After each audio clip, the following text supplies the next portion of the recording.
presse allemande, Berlin ouvre une nouvelle page de ses relations avec le Maroc avec le départ de Merkel.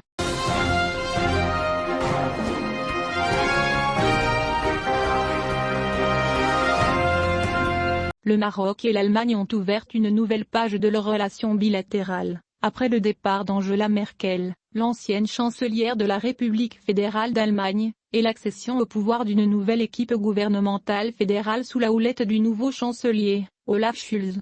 Les eaux ont lentement repris leur cours normal après des mois de glace provoqués par des attitudes négatives envers le Maroc de la part de Berlin, avec lequel le Maroc a été contraint de couper ses contacts avec l'ambassade d'Allemagne à Rabat. Aujourd'hui, jeudi, les médias allemands ont souligné l'accueil des Marocains face aux attitudes positives exprimées par l'Allemagne récemment, alors que le site internet Deutsche Welle évoquait le dégel entre le Maroc et l'Allemagne. Le site précise qu'après des mois d'impasse qui ont marqué les relations bilatérales entre les deux pays, le gouvernement marocain envisage de normaliser ses relations avec Berlin, après le changement de gouvernement en Allemagne. Le site a écrit que la crise diplomatique entre le Maroc et l'Allemagne est entrée dans une phase de détente, soulignant à cet égard l'accueil par le ministère marocain des Affaires étrangères des déclarations positives et la position constructive du nouveau gouvernement à Berlin.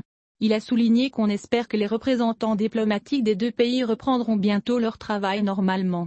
Le ministère allemand des Affaires étrangères avait exprimé sa volonté d'ouvrir une nouvelle page de ses relations avec le Maroc. Elle a évoqué le Maroc comme un partenaire central de l'Union européenne et de l'Allemagne en Afrique du Nord. Elle a déclaré que le Maroc joue un rôle important dans la stabilité et le développement durable dans la région. Mercredi, le Maroc a salué les positions constructives de l'Allemagne, affirmant qu'elle permet la reprise de la coopération bilatérale et le retour des ambassades de deux pays à fonctionner normalement. Il est à noter qu'en mars, le Maroc a coupé tous les mécanismes de communication avec l'ambassade d'Allemagne dans la capitale, Rabat, en raison de désaccords sur des questions cruciales, et le 6 mai, le Maroc a convoqué son ambassadeur à Berlin, Zohour Alaoui, pour des consultations en raison de l'Allemagne la position négative vis-à-vis du Sahara marocain, en particulier, et la position que l'Allemagne a exprimée depuis la reconnaissance américaine du Sahara marocain. Le ministère marocain des Affaires étrangères a indiqué, dans un communiqué mercredi, qu'il se félicite de l'annonce positive et des positions constructives de l'Allemagne, qui permettront la reprise de la coopération bilatérale et le retour des ambassades de deux pays à fonctionner normalement.